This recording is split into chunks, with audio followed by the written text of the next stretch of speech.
Hey everybody, welcome to a very special video here on the Blue Abroad YouTube channel.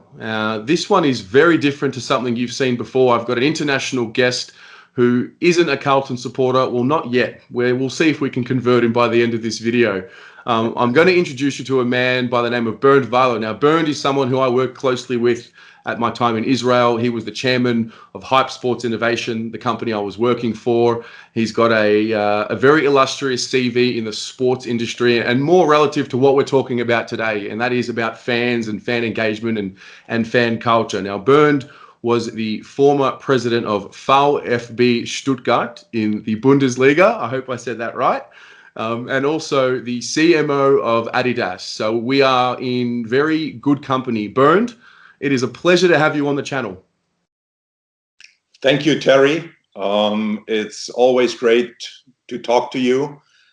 We had some great experiences together, and I'm very happy to see and hear that you're now sort of working where your heart is and where your passion is. I realized that in the times we spent together.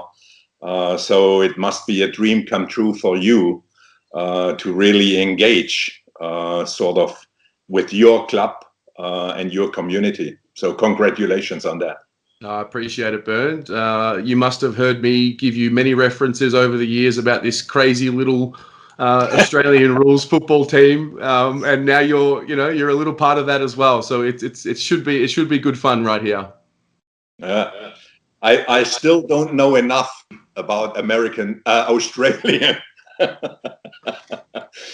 football, but I've been there and realized a little bit the excitement and sort of the strong bond and relationships that fans have with their clubs, and it's actually pretty similar to what we experience here with what we call the true football.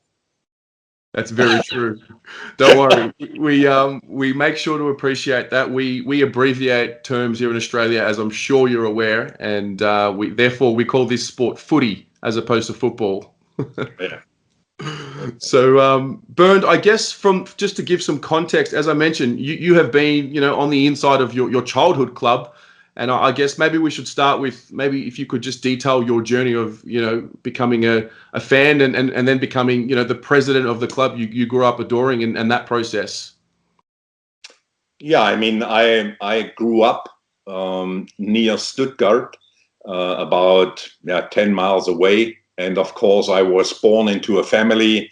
My dad was, a really diehard VfB Stuttgart fan. And of course, in the family, we had some fans also of competing clubs in town. And it was always a very emotional relationship. And as everybody remember, the very first game I went to with my dad and, what this was all about. And so, I dreamed of becoming a professional football player, and I played in our local club and did pretty well there, and then made it up and joined the VfB Stuttgart youth teams, which is the record holder in German titles in under 19. And of course, I was hoping to become a professional player, but I didn't. There was someone better in my position who is still a close friend today. Then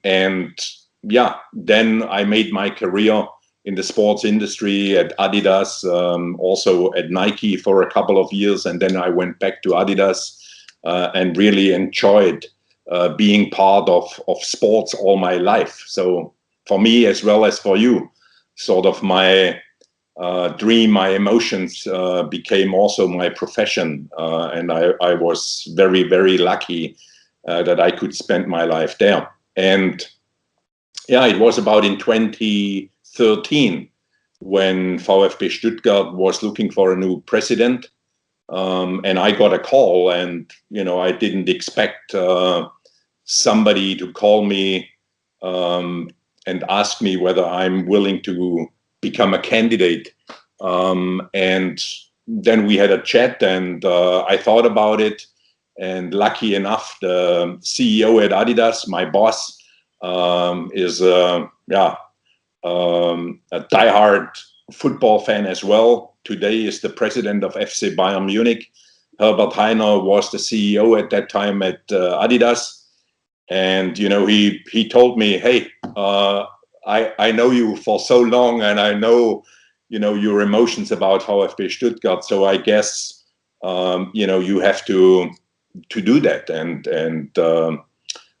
become a candidate. Now, being a candidate doesn't mean you will be elected. So there was also a chance I'm not elected, and then I'm going back to Adidas. Although the public knows, I wanted to leave. But he said, hey, it's no issue. We know you. We trust you. And so I became a candidate, and I got elected with 97 point something percentage, which was crazy at that time. And I started then in August 2013 and became the president of VfB Stuttgart, which was, of course, a fantastic job, but also very emotional for me. Probably in, retrospective, too emotional. Probably it's easier to manage a club where you have a little bit more distance to make the best professional decisions.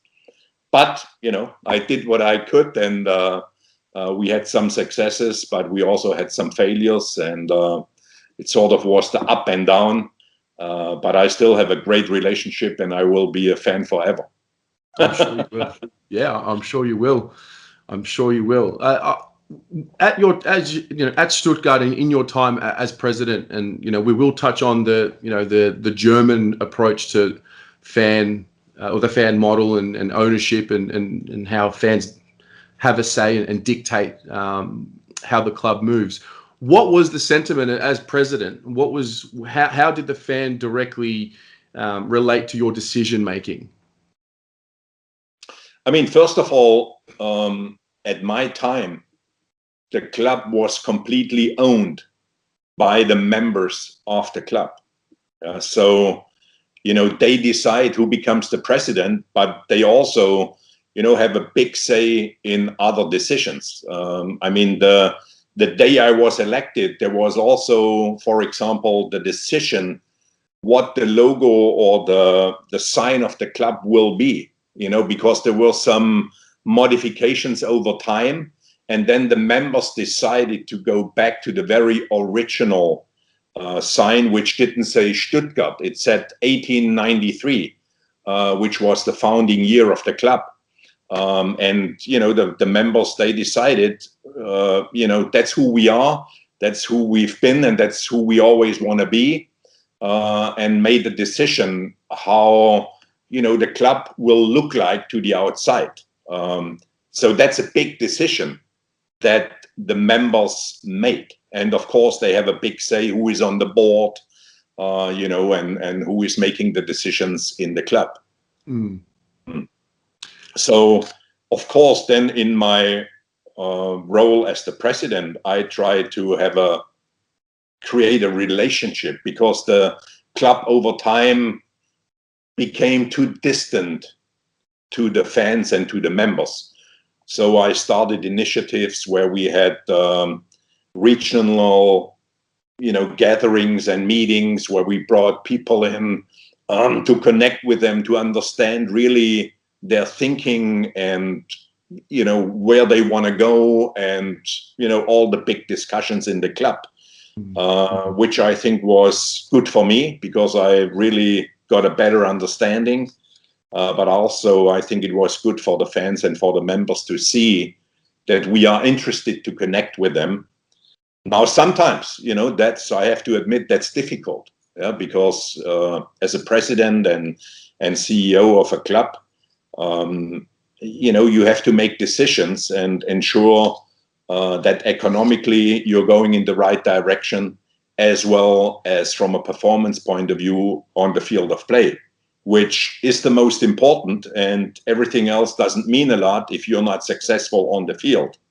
But of course, the fans, they come from different areas. There you have the diehard fans that are against commercialization in general. Then you have others, they have a deeper understanding and try also to put themselves into the seat of managing the club. And so it was very, very interesting to really get a deeper understanding, and all the initiatives we had, whether that was in person or digitally, to get more insights about the fans and their thinking, I think was very good. And I think the club is doing that even better today and is progressing in the age of digitalization. Yeah, it's a perfect segue, because it resonates really with what our football club here and or footy club, I should say, what we're about at the moment. Because obviously we're, I've mentioned before, we're a very historically, we are the most successful club in the league. We this is now the longest period of on-field success that we haven't had in terms of winning.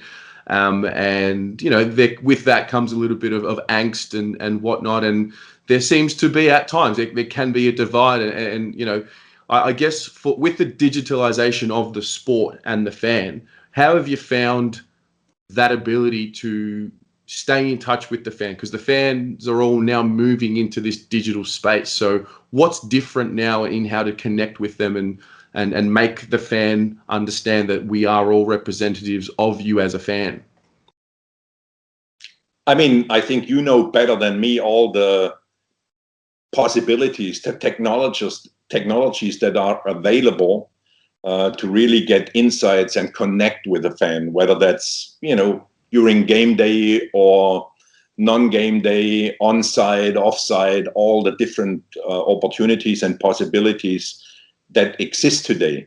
I think, at the end of the day, whatever we do, it needs to be real. It needs to be authentic. I think, many clubs made the mistake to come up with some ideas, some gimmicks that they've seen at another club or here and there or other sports. And it's not authentic to your club and who you are and what you do. So however you connect, however you get together, whatever data you collect, in the end, your decisions and what you do with it, it needs to be true and real to who you are, and it needs to be authentic, and it's just that, the emotional experiences, the opportunities are so much bigger today than they used to be. But in the end, it's still the same. You want to create goosebumps, you want to connect in an authentic and honest way. And if you do that, I'm sure that, the rest will come, because in the end of the day, the fans, the members are the ones who create the growth and the financial sort of security for the club. And the bigger that is, the more you can invest. Now, there are a lot of examples where clubs have tons of money, but they are not smart enough to invest it the right way. And of course, the fans, you can involve them, you can invite them, you can ask for their opinion. And I think it's important to know that. That doesn't mean that they will always make the best decisions, yeah. But you need to know about it. You need to answer to that. You need to respond to it, because with that, you connect in an authentic way. And the technologies you use, I think, are not the most important. Yeah, I think it's more the connection that you're able to create and the relationship. And the first thing to that is a will from management to do that, and also the will from the fans and the members to contribute in the best possible way. Yeah, that resonates a lot. For us here in Australia, maybe not everybody, and I guess with our audience here, maybe not everybody is familiar with the German 50+1 rule. And you did touch on it earlier about how the members own the club. What is that like, and how does that contribute to the culture of the club and the sport in Germany, and I guess across various nations in Europe? I mean, it's in simple words, the club and the members need to own at least 50 plus 1%. Yeah, so, many clubs, they separated their professional teams from their amateur teams or other sports. Like in Stuttgart, we have track and field or table tennis or hockey or other sports. Yeah. And in football, we have the youth teams from, very young to the more to the professional team. And at the end of my time as a president, we prepared the members to decide whether the professional part of the club is separated into a capital firm. Yeah, and within that capital firm, it's an AG in the case of Stuttgart or Bayern Munich. The members and the club need to own at least 50 plus 1%. Now, in Stuttgart, we decided that the members, will still own 75%.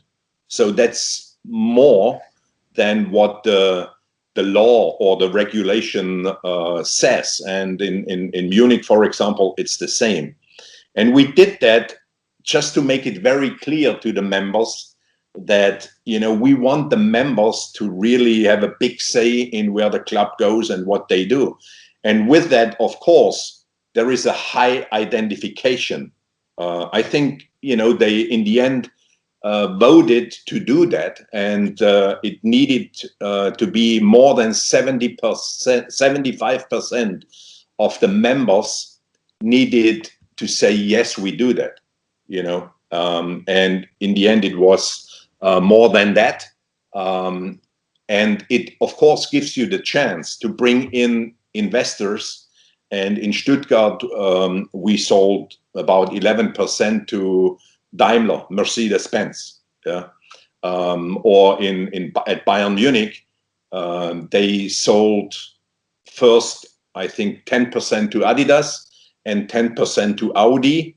Now, in the meantime, they have a third investor with Allianz Insurance. So all these three investors own about 8.3%. So in summary, they own, I think, 25%, and the club, the members, still own 75%. Yeah.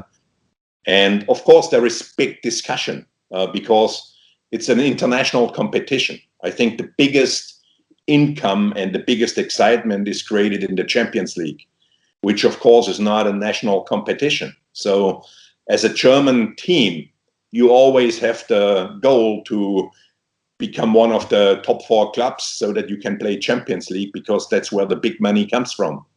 And competing in the Champions League as a German club, you compete with the Premier League clubs and, Spanish clubs who have no 50 plus 1 rule. So they can bring in investors and, big time money from all over the world, which is limited in Germany. And of course, the clubs, look at that they have limitations in terms of being able to compete internationally. Now, I think Bayern Munich is one great example that shows if you make the right decisions, you can compete with Premier League clubs and others and even win the Champions League. Still with the 50 plus 1 regulation that we have. I think I also can add that there are exceptions to the rule. If a club for more than 20 years has been mainly supported by one company, it's part of the history of the club. One example is Bayer Leverkusen, where the company Bayer always supported and financed the club. And it's how they, started and became who they are. And therefore, that's an exception to the rule. Fascinating.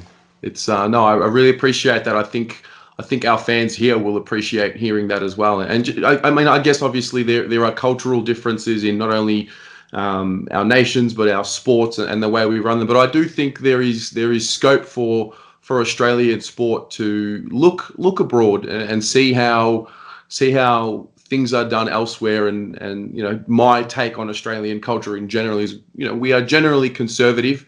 Innovation is something that we are generally, especially in sport, I think we're a little late to the party. But I think there's definitely something that we can take from the German model. And I think my moment where I realized about this was, I remember we had the conference in London at Stamford Bridge, and we were chatting with Philip and the crew from Esta FC Köln.